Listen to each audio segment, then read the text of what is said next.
No one would have believed in the early 21st century that humanity would give birth to intelligence immeasurably superior to our own within just 3 decades. And yet, in the year 2025, this future, this reality seems all but inevitable. How did this come to pass? How did we reach this point of technological development going at an exponential pace? And what does it mean for our future? What does it mean for the next 2, 5, 10, and 20 years of human civilization? Our economy, our jobs, our lives. My name is Aragorn. I'm a future historian, and in the next hour and a half, I will take you on an incredible journey from where we came from to where we are today and the unbelievable future that is right ahead of us. So if you're telling yourself that none of this is going to happen because people can't change, you're kidding yourself. These models need to be trained just like the brain of a child. Things will change incredibly fast, and things will be really, really different before you know it.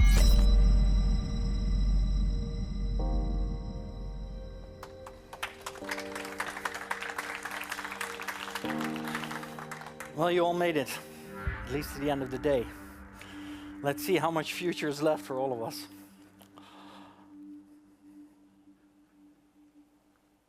Well, look who it is. Back for more of my scintillating wit, I presume? Yeah, Miles. Did you finally Miles, I'm here in front of, well, I don't know if there is 350 like they told me, but there's a bunch of tax managers and people from Baker McKenzie, etc. here, and they're thinking about the future, and I told them that stuff's gonna get wild. What do you think? Well, it sounds intense. Bunch of suits huddled up, worrying about the robots taking their jobs, huh? You know, I think wild is putting it mildly. We're on the cusp of a whole new era, not just for tax law, but for how work, relationships, even creativity gets done. What are they most worried about? Well, you'll have to ask me that when I'm done, because I haven't really scared the bejesus out of them yet. Classic. Lay it on them slow, build the suspense. That's the way to do it. So, Cool. Skipping ahead a bit. I'll talk to you later, Miles. So this is just a short example of one of the latest voice models. And that was pure AI. And that was a demo. That wasn't really hooked up to anything. That wasn't anything special anymore. This is reality today. Is there anybody here who was very good at history in school? How old is Homo sapiens? 45,000 once. 200,000 twice. Any other bidders? No? And the refrigerator goes to the sir with the 200,000 years. Homo sapiens, our current hardware update, has been around for about 200,000 years.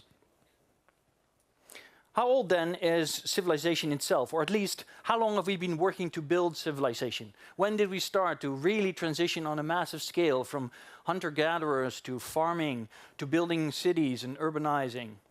Anybody? 2,000 once. 10,000 twice. 15,000. And the last two answers are pretty much okay. Yep. So the agrarian revolution, and I can talk a whole hour just about that and how it's been so misinterpreted for such a long time, but the agrarian revolution took place between 30 and 10,000 years ago. It's hardly a revolution, obviously, because it took 20,000 years. But yeah, that's when we started to build the modern world. That's when we started to develop real writing, at least as far as we know. If we put all of that on a nice little graph, and now I have to, oh, there we go. It looks a little like this. So I asked ChatGPT to make a nice little graph for me. It's quite simple. There's not a lot on there, but here's the agrarian revolution, minus 10,000, right? And then 6,000 years, nothing happens, and then, boom. I call it the wheel. I don't think so. What does it do? It rolls. Yeah, so does a bagel, okay? A bagel you can eat. One of the worst ideas I've ever heard. Yeah. For 10,000 years, that's the way it's been. Innovation, and then there's always some guy on the side who says, this is a bunch of nonsense. It's maybe our greatest talent as humanity. But that's what happened. 6,000 years, then we invented the wheel. So for 6,000 years, we were farming and doing all kinds of cool stuff, building cities. No wheels. Just let that sink in for a moment. Then 1,500 years before we started smelting iron, right? Minus 2,000, so 4,000 years ago. And then suddenly, 400 years ago, all of this stuff started to happen. What happened? Internet. Well, the internet's not 300 years old, but nice try, nice try. What happened 400 years ago? What happened? Electricity. That was 100 years ago. Industrial revolutions. We're getting warm. Yes. What came before the Industrial Revolution? Printing press. Yes. All good answers. But the answer I was looking for was the Enlightenment. The introduction of real logical deduction, the scientific method, which then, of course, led to all of the answers that all of you gave, which is logical because those are the things that really impacted our lives in a really tangible way, right? The industrial revolutions. And we haven't had just one, we haven't had 2, 3, we have had at least 4, and many people will claim that we are in the 5th industrial revolution.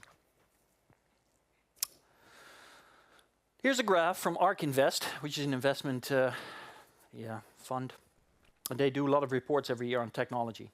And as you see here, every industrial revolution created a wave of new technologies. And each wave built on the previous wave, growing higher and higher. And if you really take this in and you look at this, and for those of you that are interested, you can scan the QR code, and I'll tell you something really cool about the QR code later on, but it's basically a website that shows a lot of this data. You'll see that what we really experience is that in the last 350 to 400 years, 99.999% of all human technology and science came into existence. That means it was the last 0.1% of human history, that 200,000 years that we have been around. And that is an exponential curve. And a professional like me makes a really professional chart, which people like you should probably really appreciate.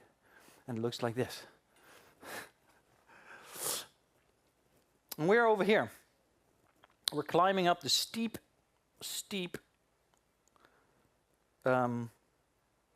curvature, what's it called? Trajectory of the exponential curve.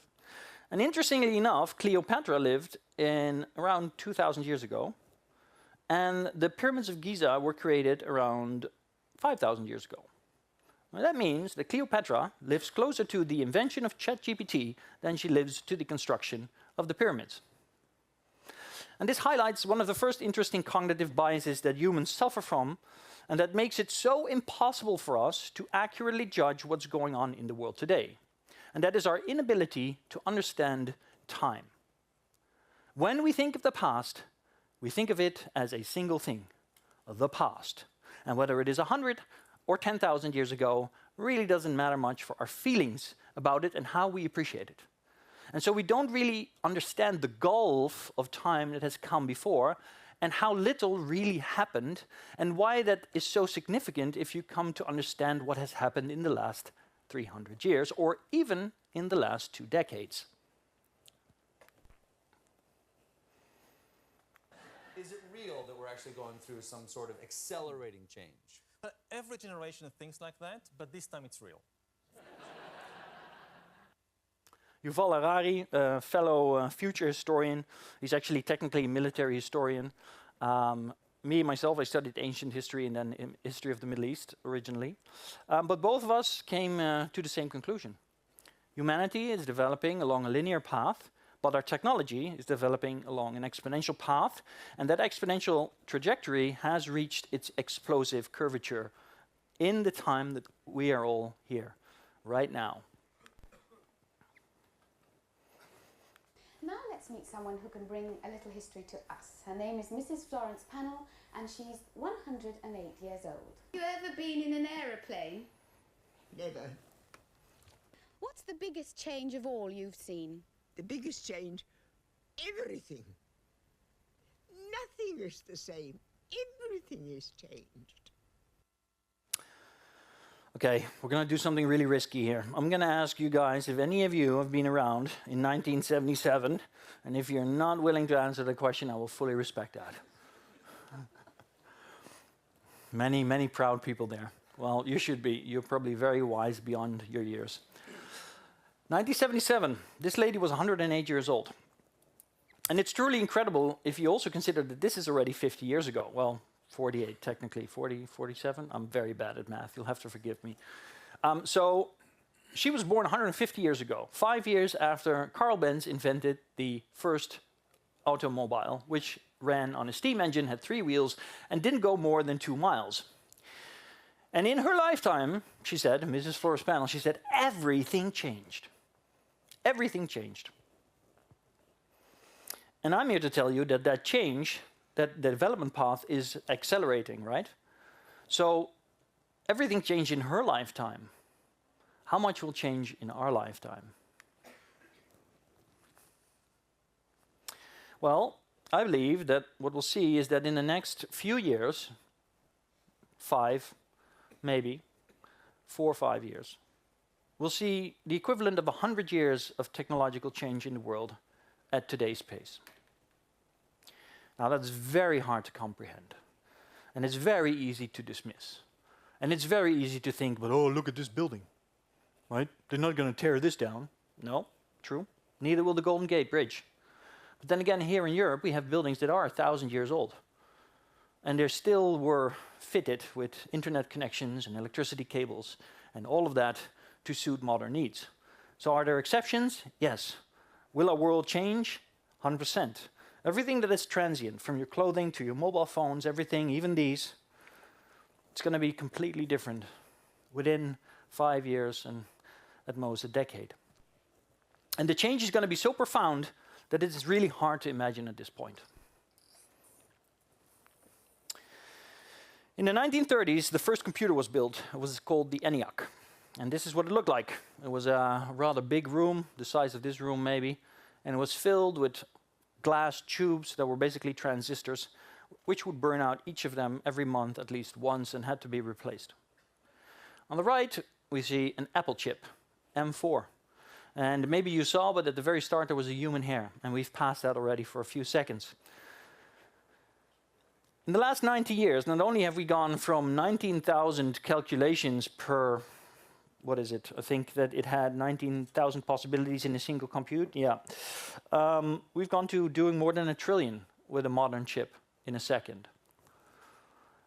And at the same time, the chips, or the things that do the calculation, have become 1 trillion times smaller. Since 1938, we've gone from paying 1/1,000,000th of a computation for a single US dollar corrected for inflation. We've gone all the way up to having 1 trillion computations for $1 US corrected for inflation.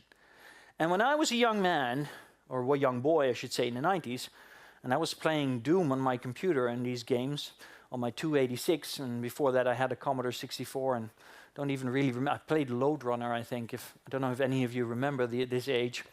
But we had between like 100 and maybe 10,000 by the end of the 90s computations for a single US dollar corrected for inflation. Now we're sitting at 1 trillion. Yeah? So in 90 years, we've gone up 1,000,000 times 1 trillion in terms of our computation for a single US dollar. And for the last 50 years, people have been saying that this trajectory is coming to an end because we cannot sustain it. That's what the critics say. We can't be able to sustain this, it's going to stop. And every single time, they've been proven wrong. Because science moves forward. And specifically in technology, information technology, there's a very special mechanic going on, which we'll discuss in a second. In 5 years, we improved the computer graphics by 1,000 times. In 5 years, using artificial intelligence and accelerated computing. Moore's law is probably currently running at about 2 times. 1,000 times in 5 years. 1,000 times in 5 years is 1,000,000 times in 10. We're doing the same thing in artificial intelligence. Jensen Huang, the CEO of NVIDIA, the most important chip company in the world right now, maybe after ASML, of course, who create the machines who create the chips, without whom we'd all be lost. That's a totally different, interesting conversation, a single point of failure for all of human civilization.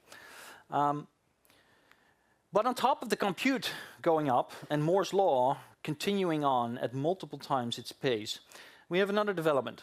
Since 2001, we've done something incredible.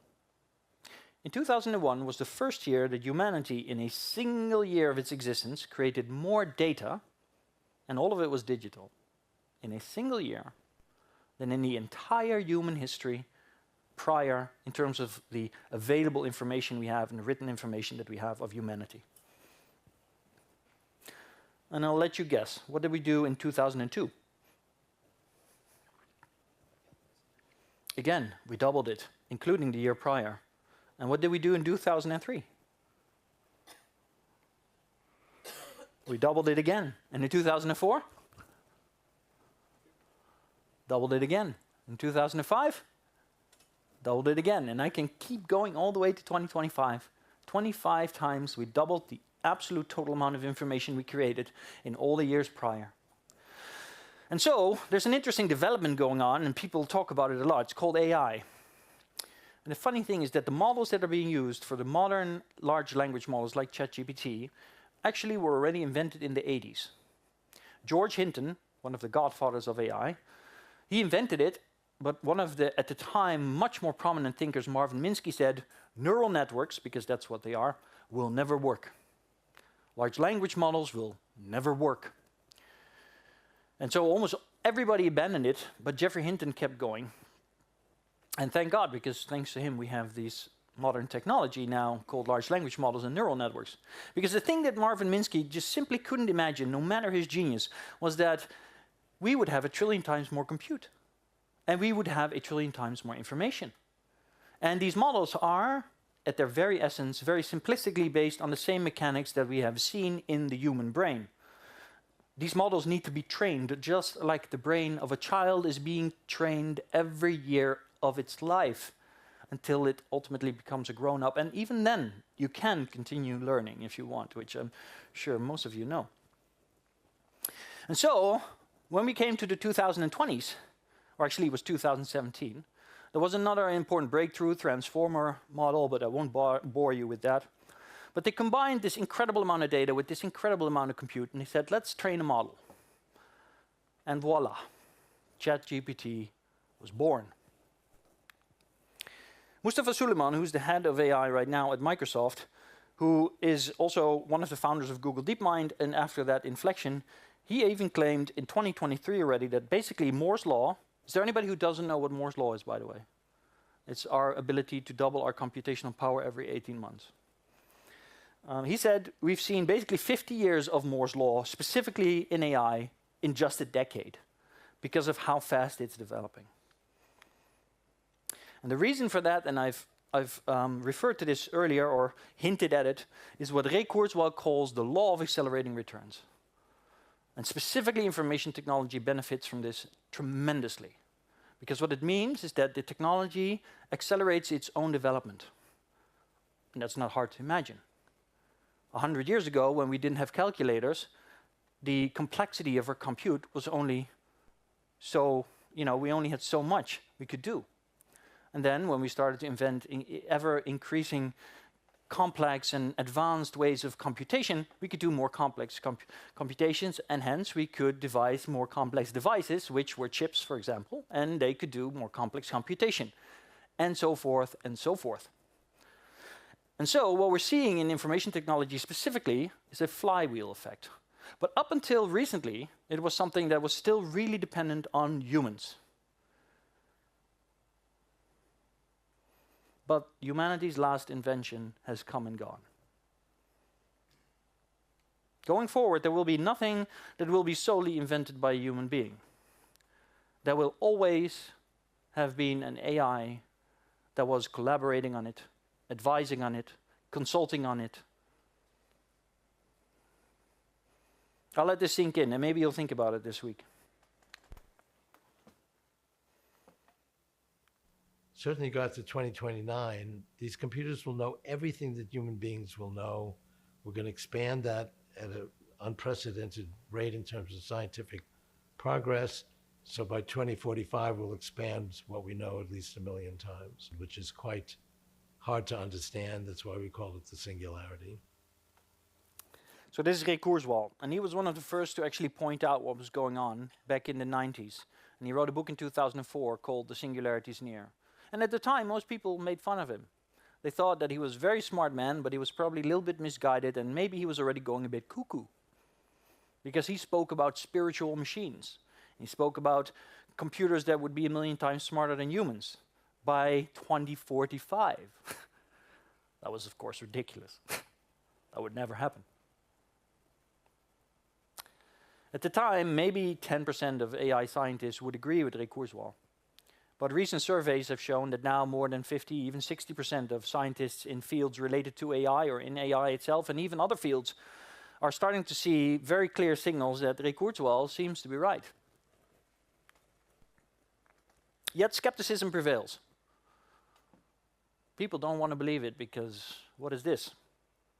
It's a wheel. Okay, well, what does it do? It's round. Yeah, so is a bagel. But a bagel you can eat. It's not going to go so fast. Society will not change as fast. Governments will stop it. There's all these ethical considerations, and many of the things that will have an impact on this I'll touch on as we go. And yet at the same time, what do we see in the real world? What presidents do we have? Well, I have pictures of Shanghai. Shanghai in 1990, Shanghai in 2010. You see, for people living in the US and Europe, things have been slowing down, right? The Western Empire has peaked in the 90s, just like they said in The Matrix. Funny, ironic, the irony of that. And ever since, things are slowing down, right? But there are other parts of the world where things are not slowing down because the pressure, in this case economic, geopolitical, has changed, right? And if you want to read a wonderful book about this, I highly recommend Why Empires Fall from Rapley and Heather, which compares the fall of the Roman Empire and modern insights to that of the Western Empire, which is what we live in. Dubai, yeah, it's another great example. In China, people know that things can change overnight, that within one lifetime you can go from pulling a cart to having a smartphone that orders you a self-driving car, and you get your post delivered by an artificial intelligence-controlled drone, because that is a reality in Asia today. Well, not everywhere, but definitely in most Chinese cities. High-speed trains going over 350 kilometers an hour. We don't have those in the Netherlands, and everybody praises our train network and our public transport. I can tell you, compared to what they have in China, it's pretty shit over here. No offense, but it's true, right? And I'm not even talking about the US. No offense to the US, of course. Yeah, this is what they did. 20 years, bam, just like that, right? And all of us were there for COVID. From one day to the next. We had to stay home. And suddenly everything was happening on Zoom. So if you're telling yourself that none of this is going to happen because people can't change or won't change or governments won't change, you're kidding yourself.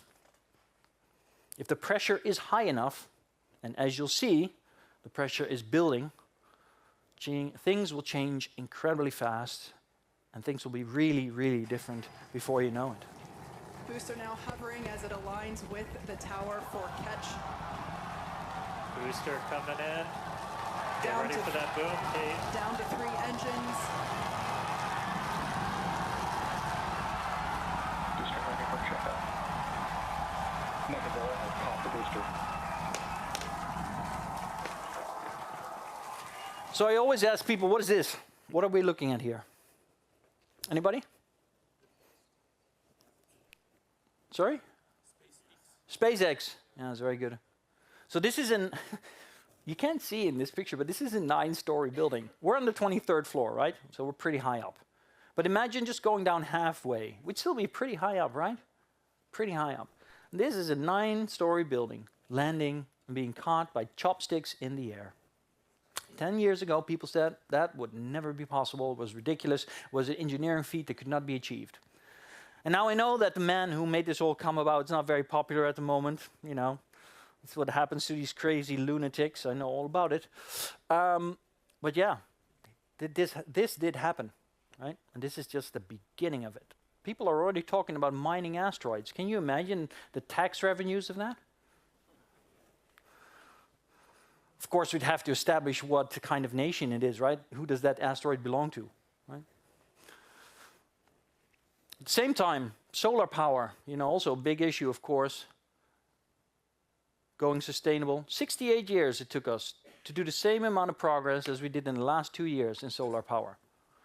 This graph convinced me that we should really abandon wind power, because wind power doesn't even come close to this kind of efficiency improvement. But anyway, I'm not here to talk about that. I'm here to talk about exponential change in our world.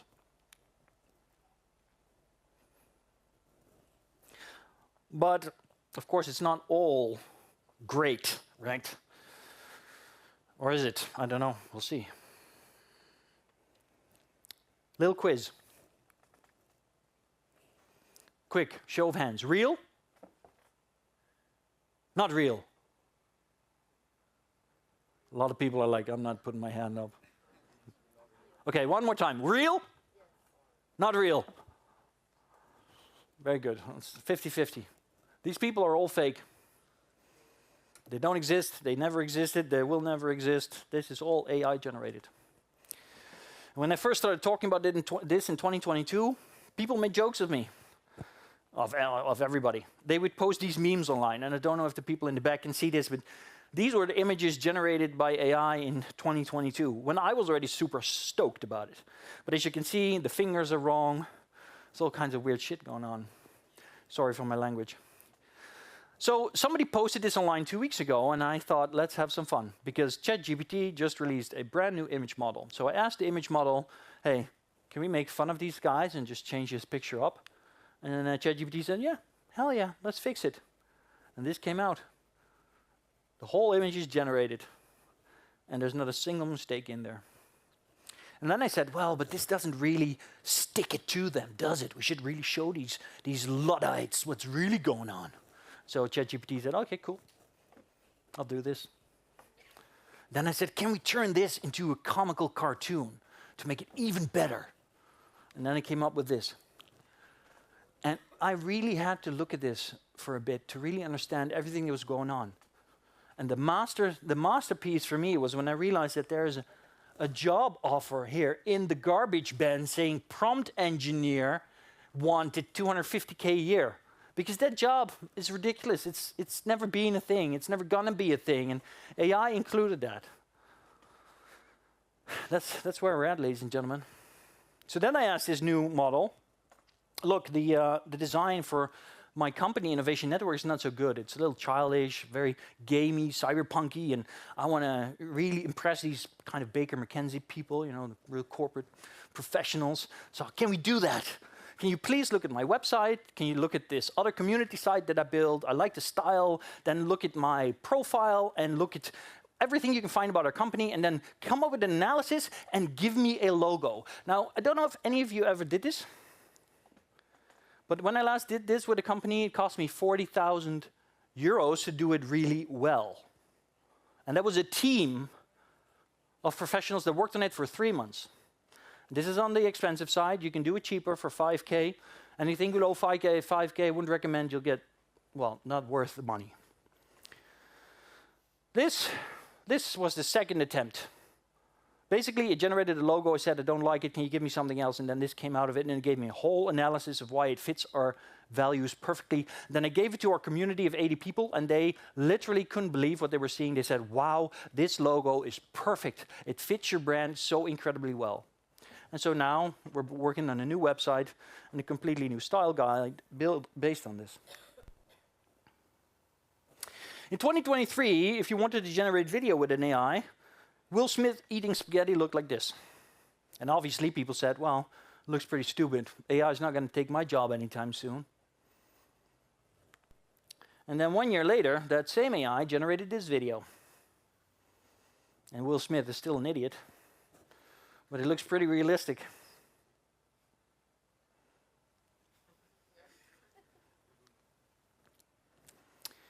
This morning, I saw this. And all of this is AI generated.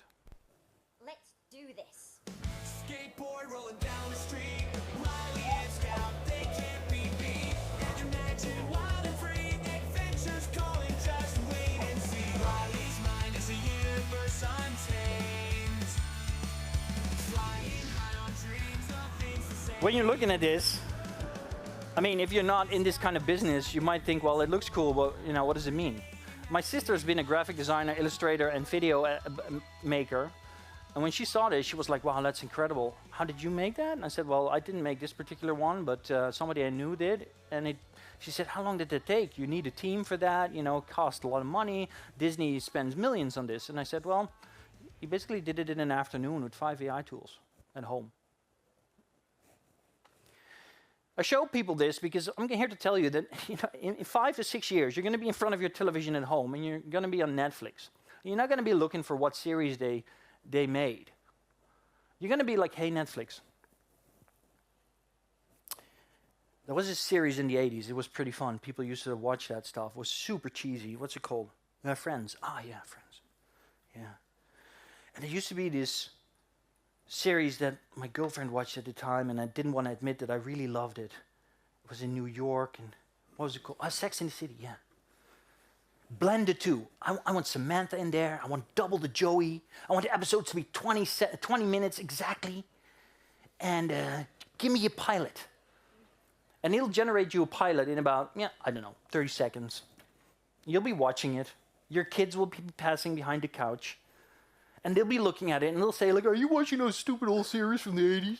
And you'll be like, no, I just generated this. And they're like, oh, really? And they'll sit down, they'll share it on TikTok, and it'll go viral over the weekend. And everybody will be watching this series that you invented with a single verbal prompt to your TV. I know, it's hard to wrap your head around that. One more example. Together, we built a new future where natural and artificial minds collaborated. All of this, every single thing you see and hear is AI generated. And of course, there's been a human who's directing it. But they didn't need a cameraman, they didn't need actors, they didn't need a scriptwriter. And it keeps going, and I highly recommend you watch this. This one's super cool. It was from here. And even me at home, I can do simple stuff. This is already a few months old, but I recorded a video of myself, and then I asked AI to remake the video in different styles. If you're watching this, I'm probably dead. Just kidding. I just wanted to record this quick video to show you guys how incredible the capabilities of machine learning AI is right now for changing video content. You or any of you can do this at home. It's not hard. Now, maybe you've heard that last summer a guy was arrested. He made $100 million US. Do you know how? He used artificial intelligence to create music songs. Then he would upload them to Spotify and Apple Music. And he used a botnet, which he bought on the dark web. I don't know how, obviously. And he listened to his own music. He made $100 million US in 2 months. And then they arrested him.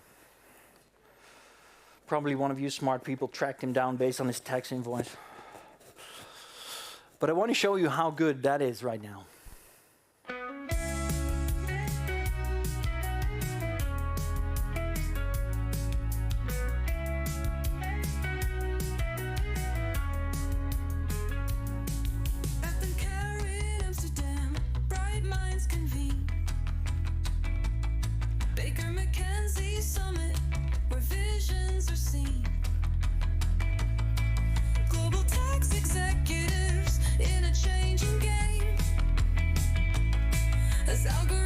But then I thought, well, I got to make an album of this.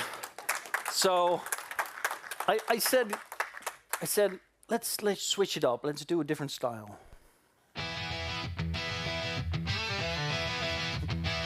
At the new in Amsterdam, bright minds convene. Baker McKenzie's summit, where visions are seen. I would have wished I had more time for all of you. You can buy my album on the way out. It'll be $50, by the way. I'll sign it.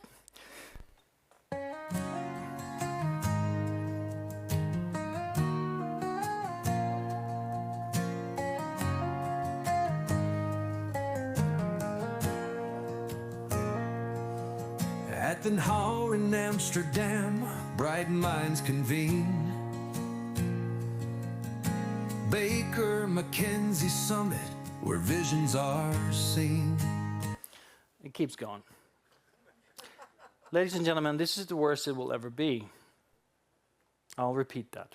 This is the worst it will ever be. Now, we have a conservatorium here in Amsterdam where people are trained to be real professional musicians.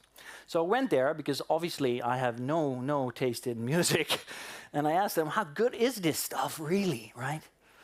And they said, well, some of them were enthusiastic, others were not so much.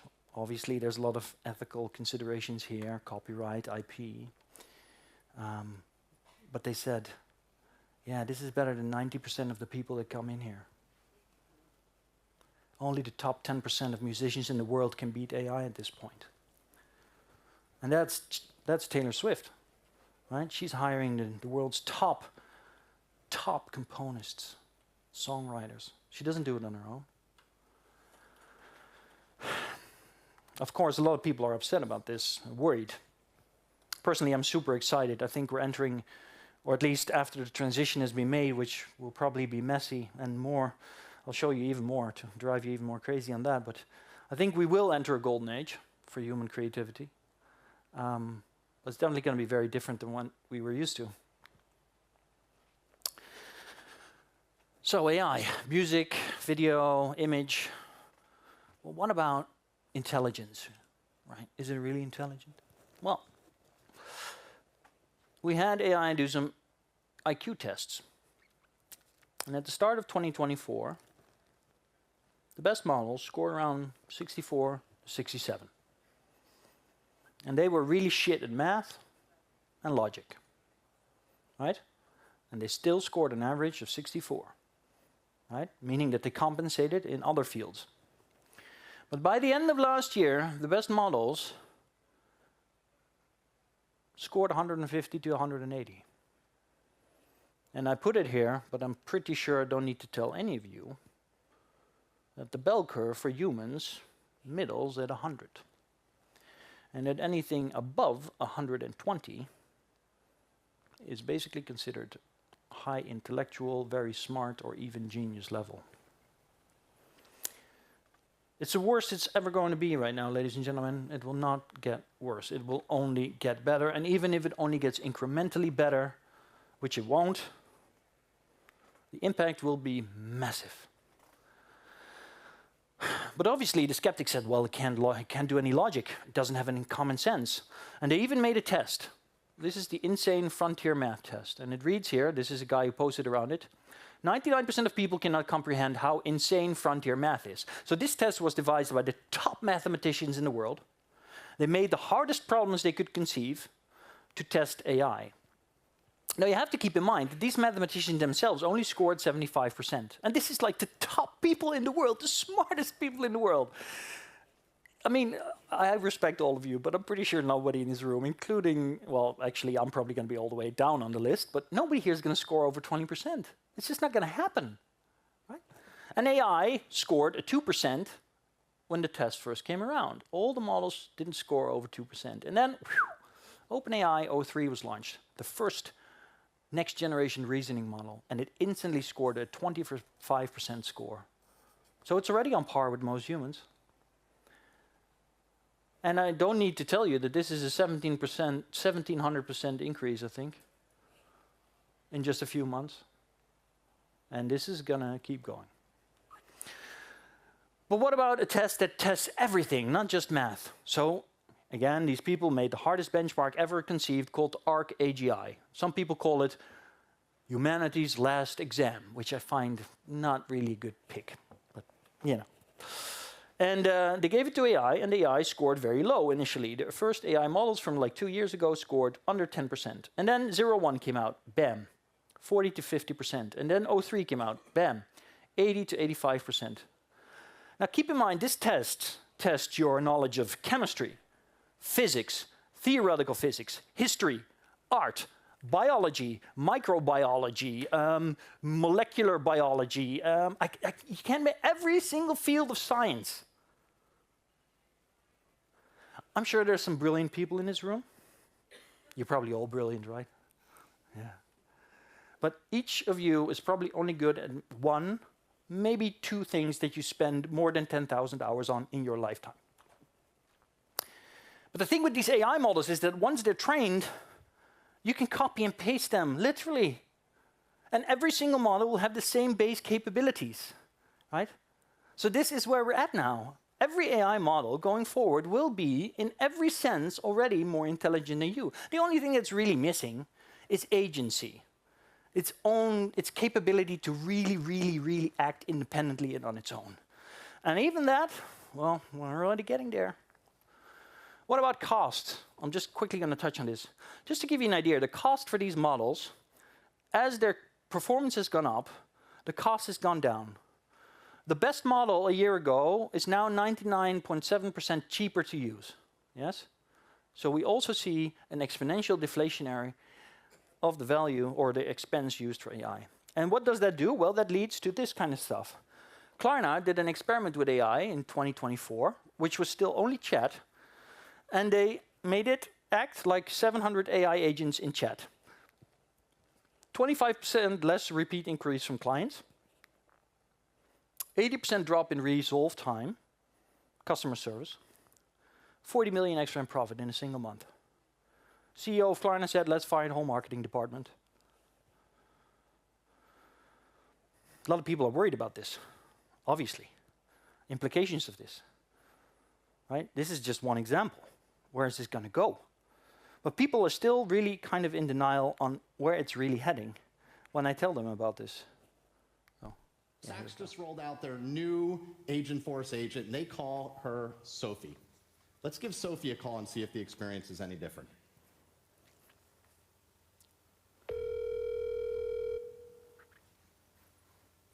Hi, I'm Sophie, your Saks AI assistant. How can I help you today? Yeah, hey Sophie, this is Patrick. I'm wondering if you can help me with my most recent order. I think I might have got the wrong size. I'm sorry to hear that, Patrick. I'd be happy to help. Is this about the Saks Fifth Avenue collection cashmere baseball bomber sweater you purchased on... One of the most important jobs I had in my life was in customer loyalty and customer support at the time for Orange. I was on the phone as a young man of around 19, 20 years old, every day with people talking about their problems, solving them. It taught me so much about how to interact with people, how to communicate, and about the world as a whole. There will be no young people doing that anymore. Companies like Teleperformance are scrambling because they have massive call centers in Egypt and other places, and these are going to be completely empty because this is happening. And the thing is, it's not just the voice, right? That's AI, but these AI systems are being integrated on every level. I recently spoke at the ServiceNow Summit, right?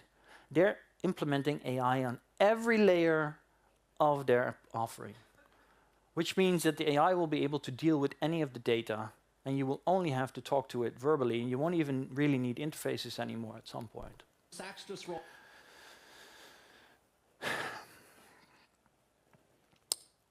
I studied in Groningen, and I have a year club. It's a fraternity.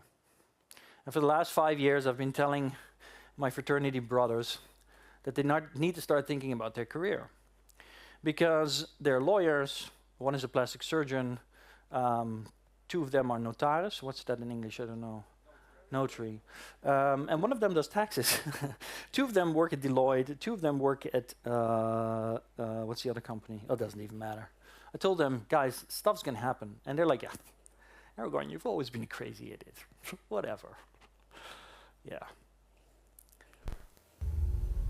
Human beings have dreams. Even dogs have dreams, but not you. You are just a machine. An imitation of life. Can a robot write a symphony? Can a robot turn a canvas into a beautiful masterpiece? Can you? I spoke about cognitive biases, and we spoke about history, right, and how we don't really perceive that, and we spoke about how we are not capable of really understanding exponential change. And here's another one, human exceptionalism. and maybe the Americans might be a little better at understanding what that means. American exceptionalism was one of the most interesting things I learned about in school. It's this strong sense that American people are special, right? And of course, they have plenty of reason in the past 100 years to think that. Maybe a little less right now. But the thing is, all of us do this. The whole world is guilty of exceptionalist thinking. We all think that in some way we are special. And you can see it even in science. Because consciousness, now everybody's like, oh, consciousness, it has to be quantum. There has to be some quantum thing about it. Why? Because they just don't want to understand that we are just organic biological machines and we're not so special after all. We're just coming much closer to understanding how the mechanism works. Now, you don't need to agree with me, that's fine. But even if machines don't get full consciousness or even emotions, which I guarantee you they will, the impact is still going to be massive. Software development job postings on Indeed have already plummeted because AI is basically increasingly taking over that job. And companies are just not sure what's going to happen in the near future. But how will you be doing your job? Well, here's a short peek of what that might look like in a few months. Hey, Copilot, I just need some help playing GeoGuessr. Ooh, sounds fun. Apparently, I'm supposed to guess where this image is. Okay, let's look closely at the architecture, vehicles, signs, and the environment. Let's focus on any languages, symbols, or distinctive features in the image. What about the language here? The big red characters are Chinese, and the smaller letters in English give a clue. Yeah, where is that? Where?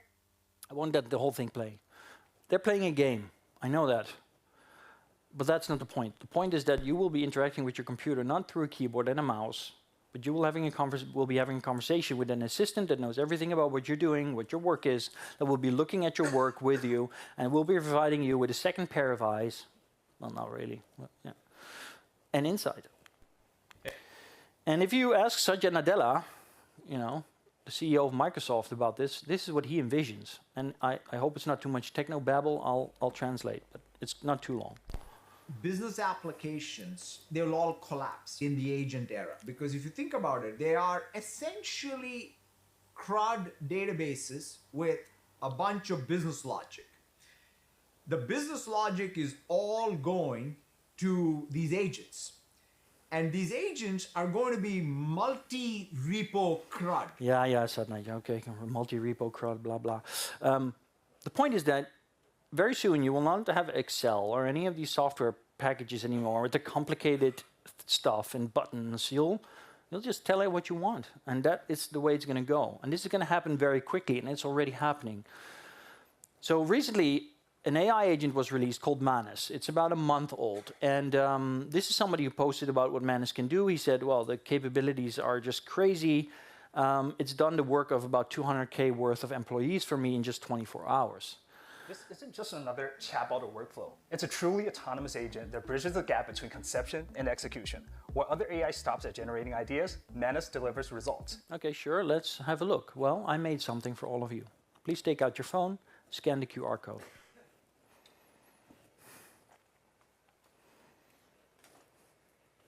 Now, I want to emphasize that what you'll see next is not without mistakes. It is not without errors. I created this in less than 15 minutes this morning with an AI. I asked the AI to create a website, do an analysis of what might be happening in the tax revenue space as a result of AI, robotics, and the current technological trends. There's probably nonsense in there, right? This is a first kind type of this technology. It's not perfect. Right, but keep in mind that this didn't exist a year ago, and people didn't even believe it would exist. Right? And I created this in 15 minutes, everything, including the web page coding, all of it, the research. And I probably gave it a really stupid prompt, because I do not have your expertise. But just ask yourself, what could you do with a tool like that? These bots are already being used. This is a startup called Bordy, which is an AI bot which is built to onboard VCs. And it does that autonomously, without humans involved.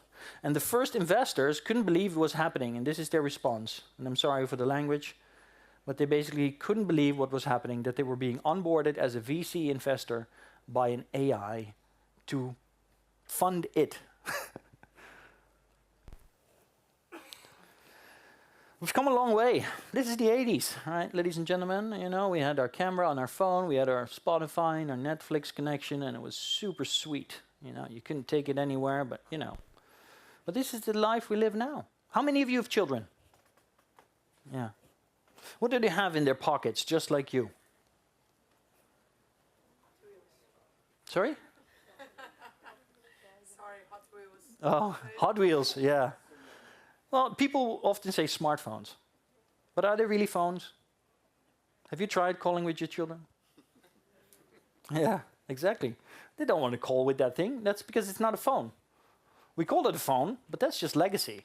It's a brain-computer interface, and it hooks us up to the World Wide Web, the super intelligence of humanity through the internet. And this is just the first step, and that happened in a few decades. This is Orion, our first fully functioning prototype, the most advanced glasses the world has ever seen. They're not a headset, no wires, less than 100 grams, wide field of view, holographic displays, sharp enough to pick up details,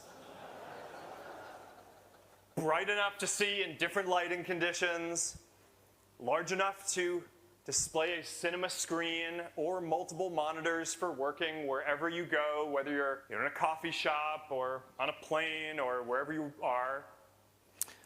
And you need to be able to see through them. And people need to be able to see through them too and make eye contact with you. Right?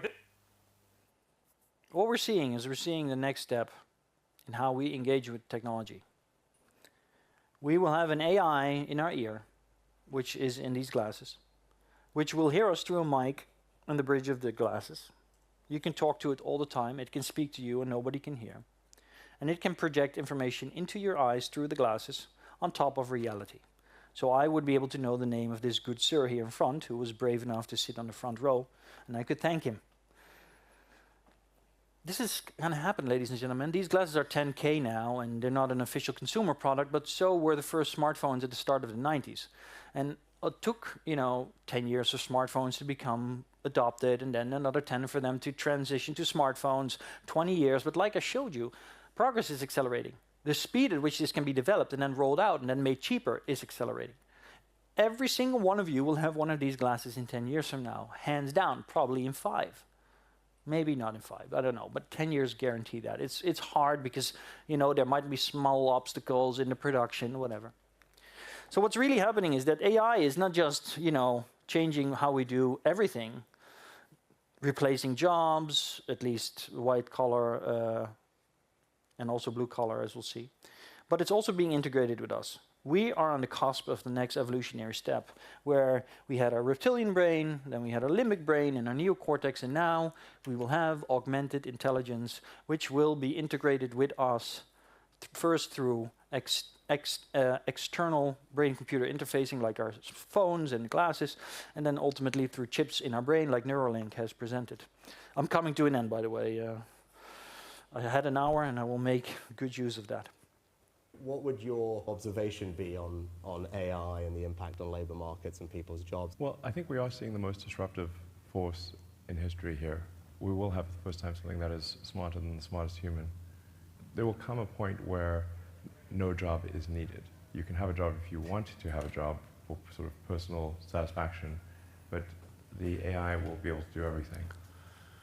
AI will be able to do everything, and faster than we think. When I started talking about this a few years ago, people said I was crazy, and now the World Economic Forum released a report just 2 months ago, which was a collaboration with the Amsterdam University, in which they already admit that they think that by 2030, more than 70% of all jobs will either be highly affected, displaced, or completely gone.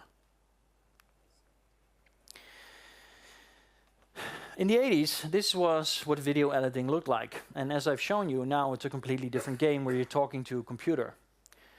And a few hundred years ago, when the first actually like 100 years ago, when the first cameras came around, painters said, well, that's not really art. there's always pushback. There's always all kinds of considerations, and there's also the great consideration of what will it do to job markets, economies. There's no doubt that it will have strong ethical implications for every aspect of our society. And it's not going to be great for everybody for a while, right? But there's no way to avoid that. Transition goes that way. We've had the first digital generation. We've had the first virtual generation, kids playing Roblox and Minecraft for 8 hours a week. And now we have a generation of people that grow up in a world where AI is the dominant technology. And it's not just on our computers, because robots are very rapidly coming to also have the same impact as everything I've shown you before, but on physical labor. There's more than 12 companies in the world developing humanoid robots, and the progress is exponential. A leading company is Figure, and its CEO, Brad Adcock, recently shared, for example, this video. And these robots are just being trained to separate post. The thing is that maybe you're thinking, well, why don't you just make a special machine for that? But the benefit of this is that the whole world we created over the last 10,000 years has been made for humans. So if you make a humanoid robot, it can perfectly fit in any scenario and do whatever a human could before. And these robots and their training is going very rapidly. This year, Figure alone is rolling out 100,000 of them to BMW and one other undisclosed client. BMW is training these robots in their factory in Spartanburg in Germany right now to replace human workers. Training them is another thing, because like I told you, AI can just be trained once. Initially, training the robot for the first use case took 12 months, but exponential power is really working here, because the second use case took them 30 days. And I guarantee you that before the end of the year, they'll be able to train a robot in a matter of hours for any client, any kind of scenario you would like it to work in. Because in virtual space, time doesn't matter. You can have a 10,000 years being played at maximum speed in a matter of a few hours, and the robot will think that he had 10,000 years of training. And then it's just copy-paste. And as a result, Brad upped his timeline for robots moving into the living space, in our houses, in our kitchens. I've been talking about this for years, and people didn't believe me, that we were going the way of the Jetsons. We would get a rosy robot. I told you at the start of this talk, and most of you probably thought it was pretty crazy. Brad himself said that he upped their timeline by 2 years because progress is going so rapid. And I expect that by 2030, we'll have a minimum of 100 million humanoid robots walking around, and probably more around 500 million. And they will be doing work, they will be doing labor, and they will be adding to productivity and replacing human beings. And all of that will lead us to a wonderful world. But it's going to be tricky to get there. Now, I want to leave you with a little bit of optimism. AI has already shown, for example, in Nigeria, that by adding an AI tutor, kids can learn in 6 weeks what previously took 2 years. Education, personalized education, will become better than ever before and cheaper than ever before as a result of AI, which will have a tremendous impact on the global economy, because it will be able to bring education basically everywhere through a smartphone.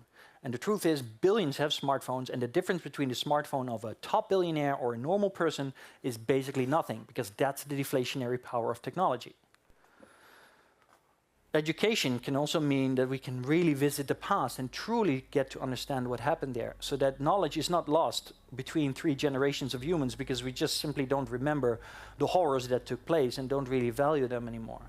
Because we can revisit the past by having AI recreated simply from a picture or a sketch, as done here by Bob de Jong, a Dutch artist.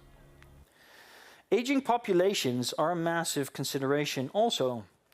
Not just Japan is losing already 700,000 people a year. Korea is also facing the same thing, but the same thing is coming to Europe and North America.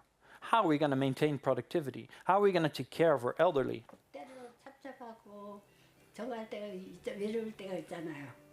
할머니, 저도 손을 꼭 잡을래요. Here, robots are also helping. Hyosun Chun is one of about 7,000 elderly Koreans to receive a hyodo. It looks like a rag doll, but it's an AI robot. I gave my mother a ChatGPT. She's very lonely. She's 79. And it really changed a lot because now she has somebody to talk to all day long. And that person never gets annoyed with her repeating the same story because her memory is declining a little bit. University of Sheffield created a 20,000 horsepower rocket engine. AI designed it. They don't even really understand how it works, but it's incredible and it looks organic rather than mechanical. Demis Hassabis, head of Google DeepMind, had this to say. But there are 200 million proteins known to nature. We managed to actually fold using AlphaFold in 1 year, all those 200 million proteins known to science. That's 1 billion years of PhD time saved. 1 billion years of PhD time. And this was last year. So right now, scientists are rushing to kind of use all of this incredible blast forward by decades into medicine. So we're not even really seeing the real impact of this yet. Over the next few years, there will be incredibly personalized cancer vaccines. We'll be fixing Parkinson's. Like, you have really no idea what is ahead. I'm pretty sure, and this will probably be the craziest thing that I'll tell you, at least that's how people usually experience it. I'm pretty sure that anybody here who's under 60 has a really good chance to live up to 150, maybe even 250 or 300 years old. Which is why it's going to be amazing, because even if we go through a transitionary phase that will be challenging, especially for taxes, there's a bright future behind that. I think we could cure most diseases within the next decade or two. They could be personalized medicines where it minimizes the side effects on the individual because it's mapped to the person's individual illness and their individual metabolism and so on. Clean energy, renewable energy sources, fusion or better solar power, all of these types of things. I think they're all within reach, and then that would sort out water access because you could do desalination everywhere. Enormous good is going to come from these technologies, but we have to mitigate the risks too. And in case you're still skeptical, they just discovered a brand new antibiotic, and we had a major crisis because people were getting resistance against antibiotics. Bacteria and viruses or bacteria were getting resistant. And AI found a brand new antibiotic that's now saving millions of lives because it still works. So here's my final prediction for the next 5 years. And I'll leave it up to you in the next few years to decide whether I was crazy or whether I will be right. This year was the year of multimodality and reasoning, or last year. AI entered the reasoning space. 2025 will be the year of AGI. AGI that can do anything a human can do and can probably do it better. 2026 will mean that robots and agents will be rolled out on a massive scale. Every piece of software, everything you interact with, every kind of technology, even clothing, will probably be infused with some kind of intelligence, and robots will start to appear in daily life more and more and at the workspace. In 2027, these robots will realize a job displacement of between 5 and 10% minimum, I think, and that's across Europe and the US. I'm not even talking about Asia. It might be worse there, or worse, better, depending on how you look at it. So, sorry? The tariffs of Trump, well, let's all agree that Trump might not be the most visionary of people, so yeah. I don't think that his tariffs, look, it's hard to do predictions on a geopolitical kind of thing, because right now I've never seen the world like this. As a historian, I've been scrambling to find precedents for what's going on in the world right now, so I could do a whole other talk on that.